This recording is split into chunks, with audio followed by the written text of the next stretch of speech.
Praise the lord. Nellore జిల్లా చిల్లకూరు మండలం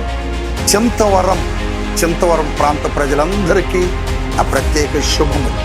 ప్రియులారా, ఏప్రిల్ 28, ఏప్రిల్ 29 తేదీల్లో ప్రతిరోజు సాయంత్రం 6 గంటలకు CAS మినిస్ట్రీస్ వారు నిర్వహిస్తున్న తైలాభిషేక స్వార్థ పండుగలకు నేను దేవుని వాక్యాన్ని అందించడానికి చింతవరం అనబడే ప్రాంతానికి వస్తున్నాను.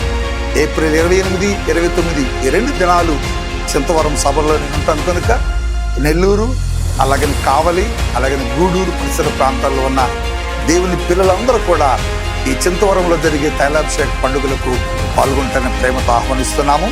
స్థలం CAS మినిస్ట్రీస్ వారు నిర్వహిస్తున్న ఆ చర్చ్ ప్రాంగణంలోనే ఈ ఆరాధన సభలు జరుగుతున్నాయి. మీ కుటుంబాలతో రండి, దైవ దీవెనలు పొందుకోనండి.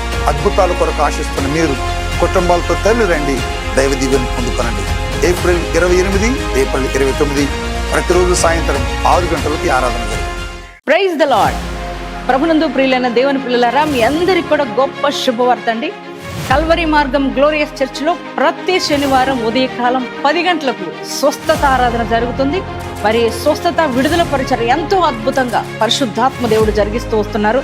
ఇప్పటికే ఈ ఆరాధనలో మరి అనేకులు పాల్గొని, పలు ప్రాంతాల నుంచి ప్రజలు పాల్గొని మరి అనేక మంది బంధకాల్లో ఉన్నవారు విడుదల పొందుకుంటున్నారు, రోగులు స్వస్థపరచబడుతున్నారు. మరి చేతబడి మాంత్రిక శక్తులతో పిడిమబడుతున్న వారు విడుదల పొందుకుంటున్నారు. మరి శక్తివంతమైన వాక్యము ద్వారా బలపరచబడుతున్నారు, పరిశుద్ధాత్మ చేత నింపబడుతున్నారు.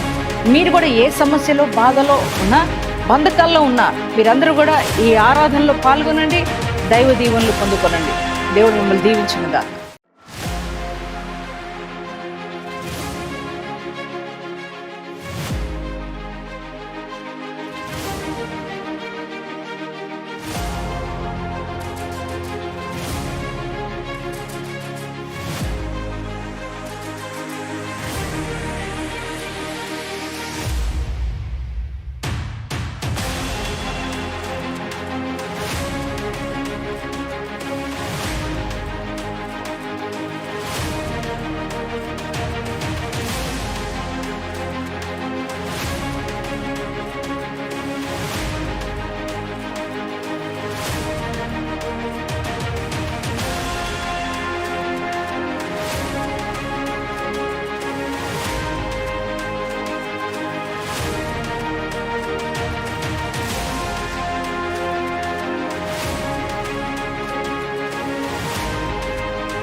Praise the lord.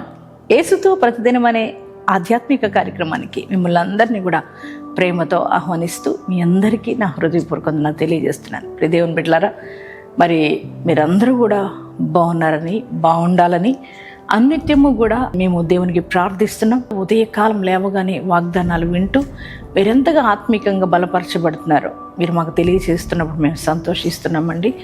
అలాగే ఈరోజు కూడా దేవుని యొక్క వాగ్దానం వరకు ఎదురు చూస్తున్నారు కదా. మరి శ్రేష్టమైన వాగ్దానం ప్రభు ఇచ్చారు. ఆ వాగ్దానం ఏమిటో చదువుకుందాం. ఇర్మియా గ్రంథము 17వ అధ్యాయము 14వ వచనాన్ని చదువుకుందాం. యెహోవా, నీవు నన్ను స్వస్థపరచుము, నేను స్వస్థత నొందుదును. ప్రైజ్ ద లార్డ్ అండి. ఈ మాటలు ఇర్మియా భక్తుడు మాట్లాడుతున్నారు. ఏమనంటే, యెహోవా, నన్ను నువ్వు స్వస్థపరచుము, నేను స్వస్థత నొందుదును అని.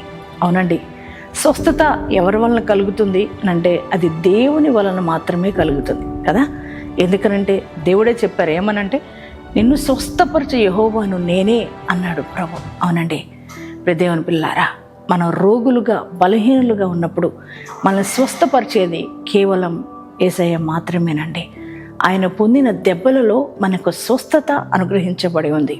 ఈ వాగ్దానం వింటున్న ప్రియ సహోదరి సహోదరుడా, మరి మీరు ఒకవేళ ఇటువంటి భయంకరమైన రోగాలతో బాధపడుతున్నారో, ఒకవేళ మరణకరమైన వ్యాధులతో ఉన్నారేమో, అలాగే ఏ వైద్యుడి దగ్గరికి వెళ్ళిన కుదరని రోగాలతో బాధపడుతూ మరి ఎంతోమంది వైద్యుల దగ్గర తిరిగి వేసారిపోయాను, కానీ నాకు స్వస్థత రాలేదు, మరి ఇక నా జీవితం ఇంతేనేమో, నా బ్రతికింతేనేమో బాధపడుతున్నారా? మీరు కృంగిపోవాల్సిన అవసరం లేదు. యేసయ్య నేను స్వస్థపరిచే దేవుడై ఉన్నాడు. ఆయనలో స్వస్థత ఉంది. ఆయన నేను స్వస్థపరుస్తాడు. అది వైద్యుల వల్ల మరి కానీ కుదరని రోగం కావచ్చు, కానీ దేవుడు ఆ వ్యాధిని తొలగించగలిగిన శక్తిమంతుడు, సమర్థుడు. మరొకవేళ మీ బిడ్డలు రోగాలతో ఉన్నారా, అలాగే నీ యొక్క తండ్రి, నీకు తల్లి, నీ భర్త, నీ భార్య మరి ఆ నానా విధ రోగాల చేత పీడింపబడుతున్నారా? కృంగిపోవద్దండి. యేసయ్య నిన్ను స్వస్థపరిచే దేవుడై ఉన్నాడు.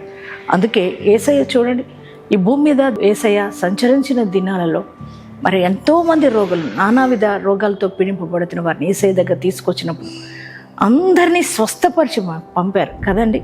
మరి అవును, ఆయన ఒక్కరే నేను స్వస్థపరచగలరు ప్రియ సహోదరి సహోదరుడు. అందుకే యేసయ్యను నమ్మండి, ఆయన యందు విశ్వాసం ఉంచండి, ఆయనకు ప్రార్థించండి. ఖచ్చితంగా మీ రోగాల నుంచి దేవుడు మీకు విడుదల ఇవ్వబోతున్నారు. అది మానసికమైన వ్యాధి అయినా, శారీరక సంబంధమైన వ్యాధి అయినా, అలాగే ఆత్మీయ సంబంధమైన వ్యాధి అయినా దేవుడు నేను స్వస్థపరచగలిగిన శక్తిమంతుడు. ప్రియ సహోదరి సహోదరుడా, మరి ఈ ఉదయకాలం ఈ వాగ్దానాన్ని బట్టి ధైర్యం తెచ్చుకో, విశ్వసించు. మరి యేసయ్య నన్ను స్వస్థపరుస్తాడని నమ్మండి. దేవుడు గొప్ప కార్యం మీ జీవితంలో చేయబోతున్నారు. ఎంతమంది ఈ వాగ్దానం రిసీవ్ చేసుకున్నారో మీ అందరి జీవితాల్లో ఈ వాగ్దానం నెరవేర్చబడును గాక. అందరం కలిసి ప్రార్థన చేసుకుందామా? ప్రార్థించేటప్పుడు నాతో కలిసి ప్రార్థన చేయండి. మరి కళ్ళు మూసుకుందాం, ప్రార్థిద్దాం. థ్యాంక్ యూ ఫాదర్, పరిశుద్ధ మహోన్నతుడ, నీకు వందనాలు స్తోత్రాలయ్యా. ఈరోజు మీరు ఇచ్చిన వాగ్దానం బట్టి నీకు వందనాలు స్తోత్రాలయ్యా. అయ్యా, ఎంతమంది వాగ్దానం రిసీవ్ చేసుకున్నారో వారందరి జీవితాలు వాగ్దానం నెరవేర్చబడును గాక. తండ్రి నాయన, స్వస్థత నీలో ఉంది, స్వస్థత పరిచే శక్తి నీలో ఉంది నాయన. మీరు మాత్రమే స్వస్థత ఇవ్వగలిగిన దేవుడు ప్రభా, మేము నమ్ముతున్నాం నాయన. దేవానికి స్తోత్రాలు చెల్లిస్తున్నాం ప్రభా. అయ్యా, ఈరోజు ఈ వాగ్దానం వింటున్న బిడ్డలు ఎటువంటి రోగాలతో ఉన్నారు ప్రభా, మరణకరమైన వ్యాధులేమో, క్యాన్సర్, హెచ్ఐవి, అయ్యా ఇదిగో తండ్రి నాయన ప్రభా, ఇంకా భయంకరమైన రోగాలు, heart problem, liver problem, kidney problem, ఇలా అనేక రకాల వ్యాధులతో పీడింపబడుతున్నారేమో ప్రభా. వారందరినీ ఉదయకాలం మీరు ముట్టండి ప్రభా. మీ గాయపడిన హస్తం వారి మీద చాపండి ప్రభా. మీరు పొందిన దెబ్బలో ఉన్న స్వస్థత వారికి కలుగునుగా తండ్రి సహాయం చేయండి అయ్యా. అయ్యా ఇదిగో తండ్రి ప్రభా, భయంకరమైన బంధకాల్లో ఉన్నారేమో వారికి విడుదల దయచేయమని ప్రార్థిస్తున్నాం ప్రభా. అయ్యా ఇదిగో తండ్రి నాయన, వైద్యుల దగ్గరికి వెళ్ళిన కుదరని రోగాలతో ఉన్న ప్రతి ఒక్కరిని మీరు తాకమని ప్రార్థిస్తున్నాను తండ్రి. అయ్యా నాయన, అలాగే తండ్రి ప్రభా, ఈరోజు నాయన వాగ్దానం వింటున్న బిడ్డల జీవితాల్లో నాయన ఒకవేళ మానసికపరమైన వ్యాధితో బాధపడుతున్నారేమో వారిని ముట్టి స్వస్థపరచమని ప్రార్థిస్తున్నాను అయ్యా. ఆత్మ సంబంధమైన వ్యాధితో బాధపడుతున్నారేమో వారికి స్వస్థత దయచేయని, విడుదల దయచేయమని ప్రార్థిస్తున్నాం ప్రభా. అయ్యా నాయన, ప్రతి రోగిని నువ్వు తాకినందుకు కృతజ్ఞతలు స్తోత్రాలు. ఈరోజు మ్యారేజ్ డేస్ బర్త్డే చేసుకున్న ప్రతి వారిని దీవించి ఆశీర్వదించి నూతన కృప వారికి అనుగ్రహించబడును గాక. యేసు నామములో ప్రార్థిస్తున్నాం తండ్రి, ఆమేన్.